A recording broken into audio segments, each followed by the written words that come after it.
मुनिराज जी देखिए, कहते हैं कि जब भी पृथ्वी लोक पर देवता आते हैं हाँ, तो कुछ ना कुछ देकर के जाते हैं, और आप तो मेरे पति के प्राण लेकर के जा रहे हैं। देने के लिए मेरे पास सिर्फ इतना है कि प्राण तो वापस दूंगा नहीं, बाकी संसार का राज मांग ले दे दूंगा, 3 वरदान दे दूंगा।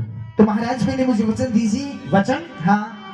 वचनों बगैर नहीं मानना जी नहीं। तेरे दिल में राख यकीन, और जो मांगेगी, प्राण तो दूंगा नहीं, जो मांगेगी वही मिलेगा। लो वचन देता हूँ 1 2 3।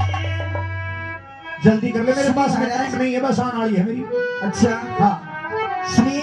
हाँ बता दे। 3 वचन भरवा के सती ने, छोटे से आवाज। 3 वचन भरवा कर दे शुरू बयान, आप यमराज के सावतरी, तू जल्दी ले बरना। 3 वचन भरवा के सती ने, कर दे शुरू बयान, यमराज के सावतरी, जल्दी लो बरना।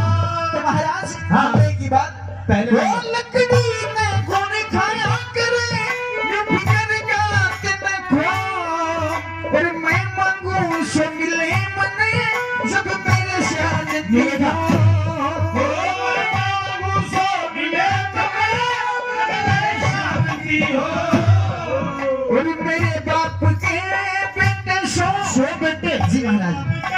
बेटे सो देखो भैया की शान, ये जा सावतरी तेरे पिता के एक हो जाती संतान।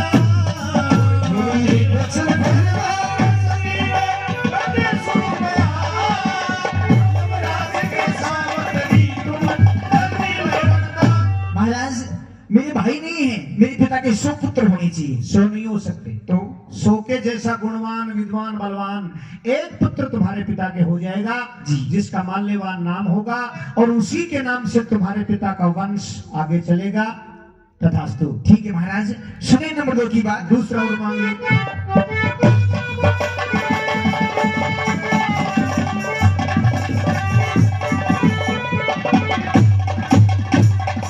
और जितना भोग्या दुख उतना सुख, मैं अंदाज करो, उस चोट रही ने मारे मेरे ससुर के सर पे ताज धरो।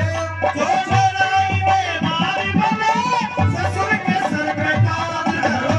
हर साल में देश का राज करो, हर साल में देश का राज करो, रहने को महल मकान, ये जा सावतरी ऐसा ही होगा, खड़ा हो जाएगा कल्याण। 3 वचन भरवा के सती ने, कर दे शुरू बयान, यमराज के सावतरी, तुम जल्दी लो बरना। ये महाराज कहिए। जितना भोग्या दुख उतना सुख बे अंदाज करो। जी। उस चोट राई ने मार मेरे ससुर के सर पर ताज धरो, मारे सालम देश का राज करो, रहे को महल मकान। चोंडराय मंत्री जो तुम्हारे ससुर का राज छीन रखा है, वो मंत्री खत्म हो जाएगा, तुम्हारा राज ताज सब तुम्हें वापस मिल जाएगा। तथास्तु। ठीक है दो महाराज। वरदान करे हो गए, एक और मांग ले, फिर बजा रहा हूं। सुने नंबर आखिरी की बात। हाँ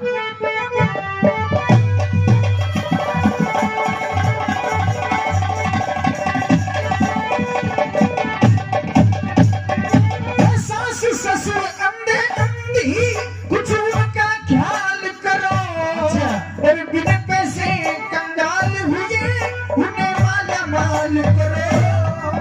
बिन पैसे कंगाल हुए माला माल करो, एक मेरी कोख से लाल करो, मेरी कोख से लाल करो, मेरे हुई नहीं संतान। ये जा सावतरी ऐसा ही होगा, क्यों और इसे परेशान।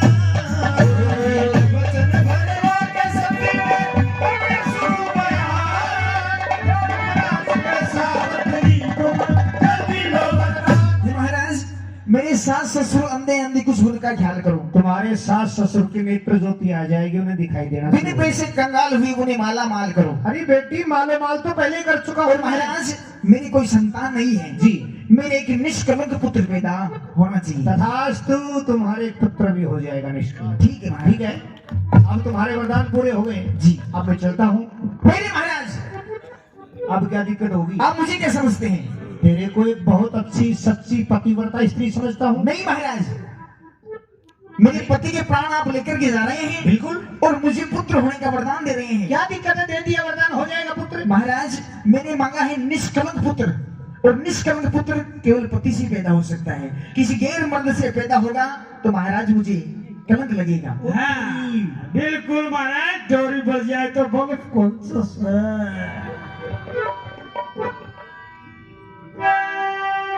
सावित्री तेरे शब्द धर्म ने भुला दिए सब होश। मैं तो अपने ही वचन से दुखी हूं, मिट्टी नहीं है तेरा दोष।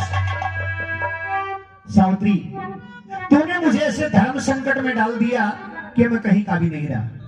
अब मेरी इज्जत सिर्फ तुम्हारे हाथ में है। मैं क्या कर सकती हूँ महाराज? पूर्व जन्म के अंदर तेरा नाम नर्मदा था। तुम्हारी शादी एक अपंग पुरुष के साथ में हुई थी, और तुम्हारे शहर में मांडव ऋषि को सूली चढ़ाया जा रहा था। तुम्हारे अपंग पति की इच्छा थी मांडव ऋषि का दर्शन करने की।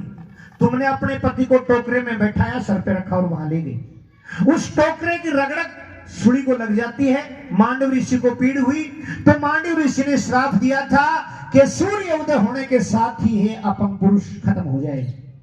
लेकिन तुमने उस समय भी ऐसा नहीं होने दिया। ऐसी कठिन तपस्या शुरू कर दी, ऐसा कठोर तप शुरू कर दिया।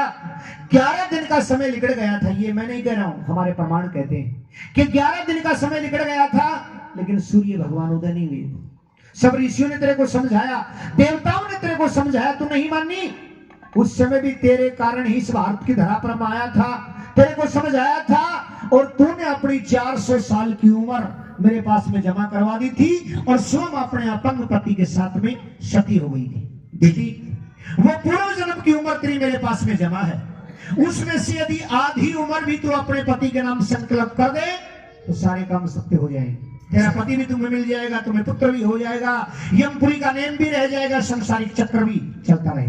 तो ठीक है महाराज, मैं अपनी आधी उम्र अपने पति के नाम संकल्प करती हूँ। संकल्प कर भी दिया? जी हाँ। वाह बेटी वाह। जब तेरे जैसी सतिया इस बात की धरा पर है तो कौन क्या बिगाड़ सकता है। लेकिन प्राण तो मैंने छोड़ दिए हैं, लेकिन आज तेरे से उलझ करके तेरे साथ में टक्कर लेकर के एक शिक्षा मेरे को भी लग गई।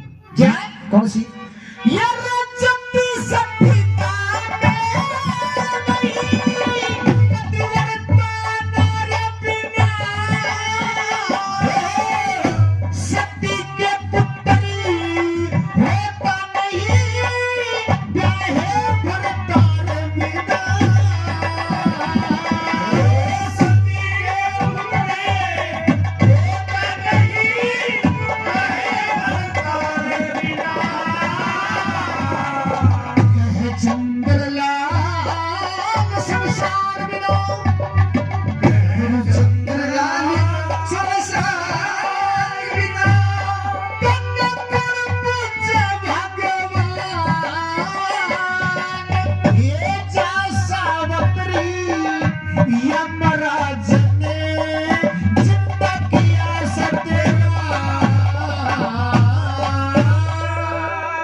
इसी जगह सत्यवान सावित्री का सांग संपन्न होता है।